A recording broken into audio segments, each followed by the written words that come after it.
We have begun our study of the book of Micah, and we're looking at a very serious question.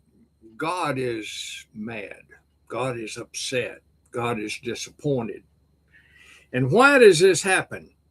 Micah chapter 1, verse 5, the Bible says, "For the transgression of Jacob," which of course is another name for Israel, the northern kingdom, for the sins of the house of Israel. What is this transgression of Jacob? Is it not Samaria? And what are the high places of Judah? Are they not Jerusalem? John Goldingay wrote a beautiful book entitled Daniel and the 12 Prophets for Everyone. In it, he states there are two reasons why God is so upset. Number one, religious faithfulness. It did not exist. Faithfulness.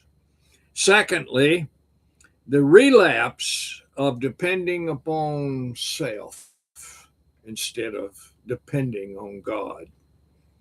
Now, we might scratch our heads and we might say, why in the world would we study about something that was written what perhaps well over 2,000 years ago?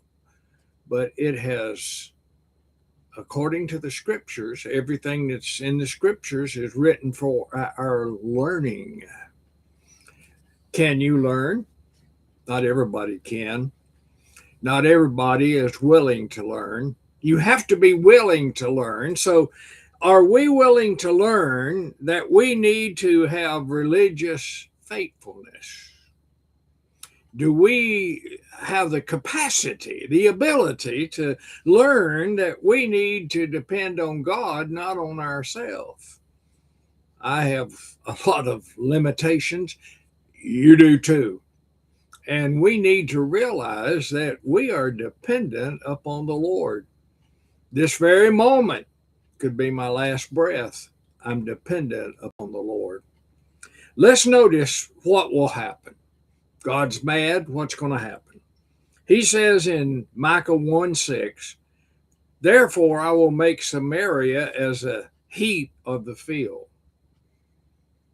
That doesn't sound good. I mean, you're talking thousands of people. You're talking people who are out of the will of God, people who are not even concerned about being right with God. And God says, I'm going to make you as a heap of the field.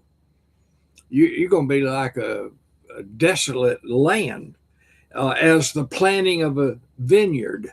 And I will pour down stones thereof into the valley, and I will discover the foundations thereof. Things are going to be looking bad.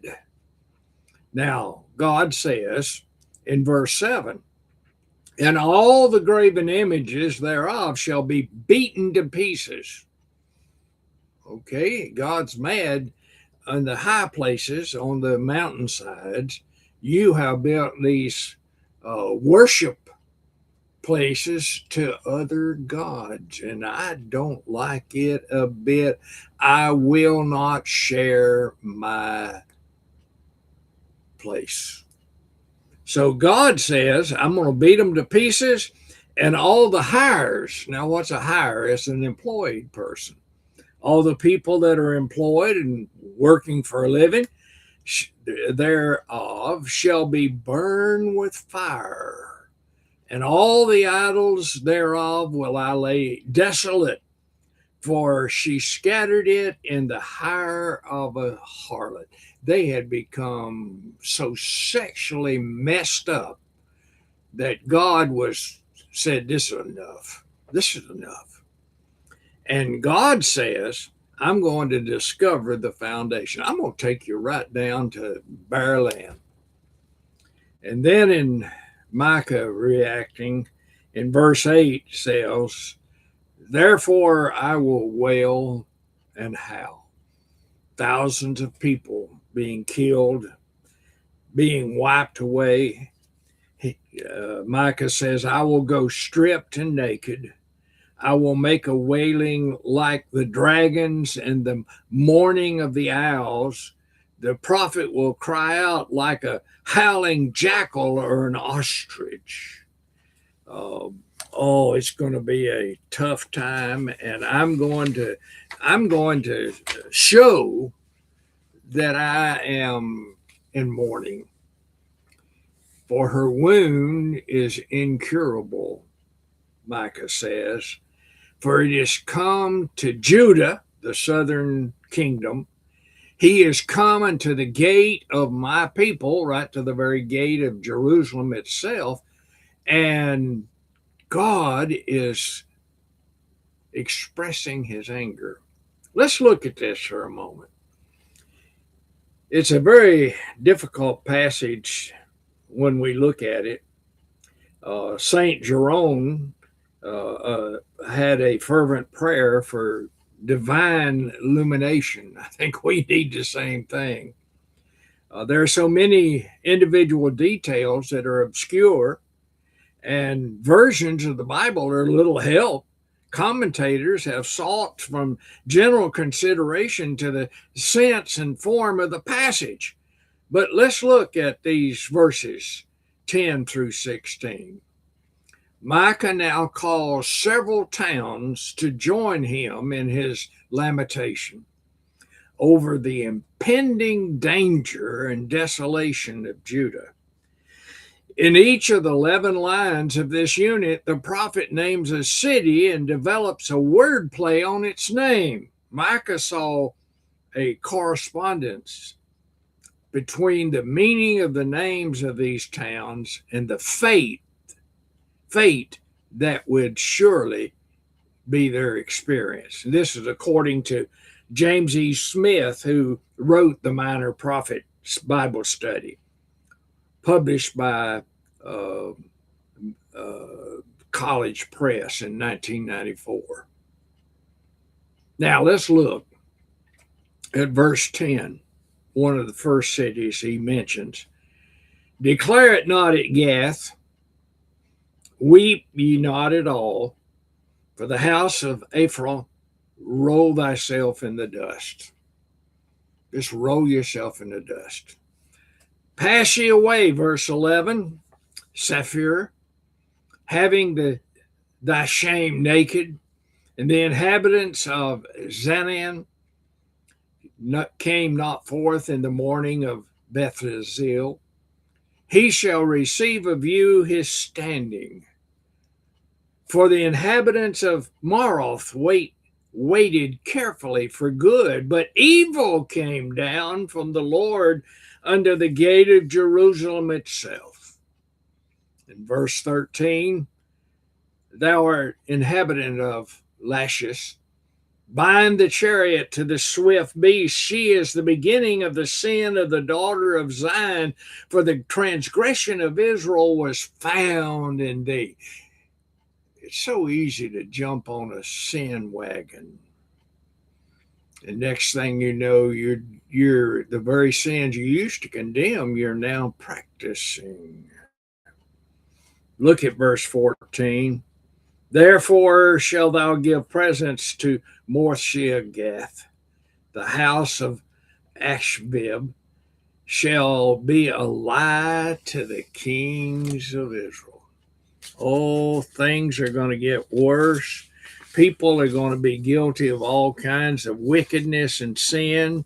And he says, yet I will bring an heir unto thee, O inhabitant of Marshiath. He shall come unto Adullam, the glory of Israel. Make thee bald, and poll thee for thy delicate children. Enlarge the baldness as the eagle, for they have gone into captivity from thee. Their children have been taken away, and in agony they shave their heads in grief. This extreme mourning is urged upon Zion because of what would happen to the sons of your delight. This has been taken to refer to the pampering of the children of the palaces, the cities and villages which were regarded as the children of Zion and of the armies of Judah. The sons of Zion have gone captive from you, from Zion. Massive deportations are in view, and Micah is using a so-called prophetic perfect verb tense in which what is future is so certain that it can be described as already past.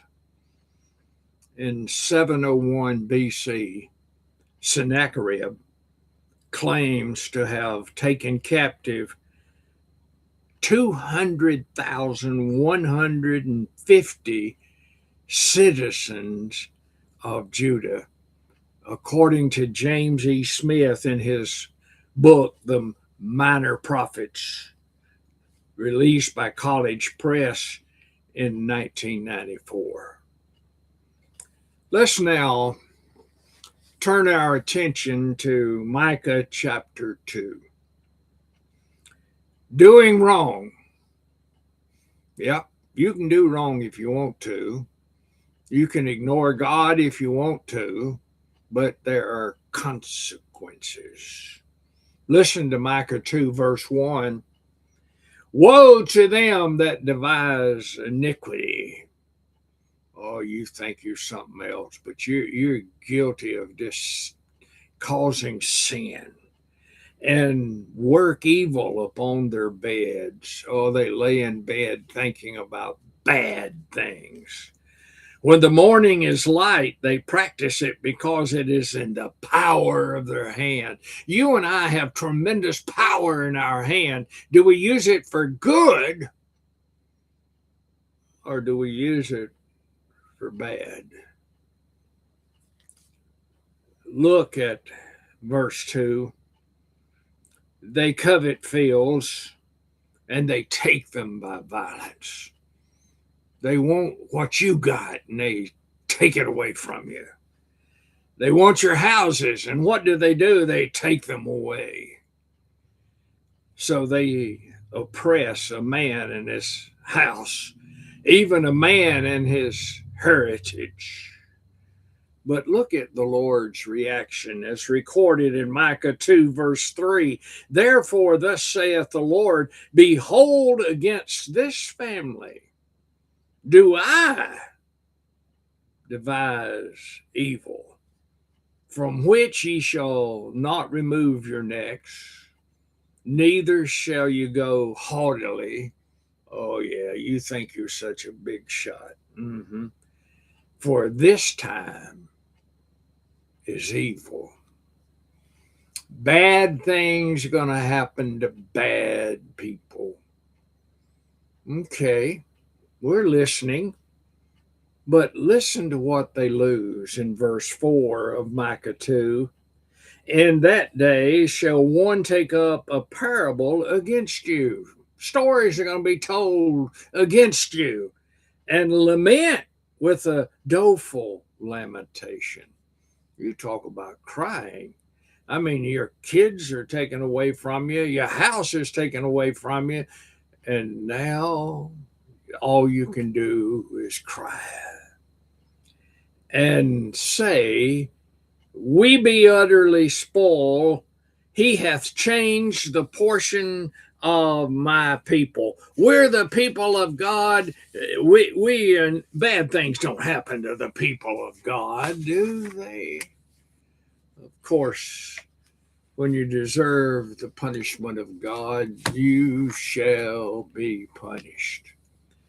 How hath God, in verse 4, removed all of this from me? Turning away, he hath divided our fields. Everything's changed because God is mad. God is disappointed. And now bad things are happening as a result. What are they going to lose? Look at verse 5 of Micah 2. Therefore, thou shalt have none that shall cast a cord by lot in the congregation of the Lord. Nobody's going to have success. Nobody's going to be happy. Nobody's going to be good. Watch what the prophet says in verse 6 of Micah 2. Prophesy ye not, say they to them that prophesy, they shall not prophesy to them, that they shall not take shame. Preacher, we don't like. We'd rather think happy thoughts. We would rather think, oh, we're building a great bank account. Wait a minute. Don't leave God out. God has expectations of us. Who did this? Listen, in verse 7 of Micah 2, O thou that art named the house of Jacob, the southern kingdom of Israel, is the spirit of the Lord straitened? Are these his doings? Wait a minute. We picture God as good and God is so loving. And here you're saying God is mad and God's going to cause bad things happen to us because we have ignored him. Do not my words do good to him that walketh uprightly? Oh, listen, my words, they're flowery. Oh, you love that kind of preaching, but wait a minute. Get real. Get real. Listen to Micah 2:8. Even of late, my people is risen up as an enemy. God's people have become God's enemy. Is that what we're guilty of even today? Ye pull off the robe with the garment from them that pass by securely as men adverse to war. There are people who come by and we take their very clothes off of them. Selfish. All they care about is me, myself, and I. Now, who else is mistreated? Listen to verse 9 of Micah 2. The women of my people have ye cast out from their pleasant houses, particularly the widow women. For their children have ye taken away my glory forever. Can you imagine someone comes to your house and says, your children are coming with me, and away they go, and you never will see them again this side of eternity? You talk about tears. There's going to be some tears. Listen to the bad habits they have. Arise ye and depart, for this is not your rest, because it is polluted. It shall destroy you, even with a sore destruction. Bad things happening to bad people. Listen to the message to the pastors of that day. In verse 11, if a man walking in the spirit and falsehood do lie, preachers ain't what they're supposed to be, saying, I will prophesy unto thee of wine and of strong drink. Oh, you love it. Go ahead and get drunk, a preacher says. He shall even be the prophet of this people. Oh, everything's fine. Get rich and be happy. Oh, that's what it's all about. No, it's not. No, it's not. In verse 12, listen carefully. Micah 2, verse 12, I will surely assemble, O Jacob, all of thee. I will surely gather the remnant, those that are left of Israel. I will put them together as the sheep of Bozrah, and as the flock in the midst of their fold. There's hope even yet. They shall make great noise by reason of the multitude of men. Things are a mess, things are broken, but things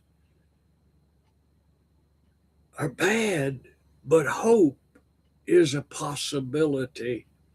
Listen to verse 13. It's a deep verse. The breaker is come up before them, yea, they have broken up and have passed through the gate and are gone out by it, and their king shall pass before them, and the Lord God Almighty, Jehovah Himself, the Lord on the head of them. Things are bad, but the message is there is some hope. Well, let's now go to the third chapter of Micah. There we find the first pronouncement against the rulers, the government of their day. And as we look at Micah chapter 3, verses 1 through 4, we find the pronouncement against the rulers. After painting a graphic picture of the corruption in high places, the prophet again announced the divine retribution. Now let's look at the indictment of corruption. Micah 3, verse 1. I said, hear, I pray, you. What a challenge. O heads of Jacob, and ye princes of the house of Israel, is it not of you to know judgment? Do you want to really know the truth? Oh, you leaders of the people, do you really want to know the truth? The truth is available. You may not like it, but it's available. What is their problem? Listen carefully. Who hate good and love the evil, who pluck off the skin from off them and their flesh from off their bones. Boy, you talk about the rulers abusing people.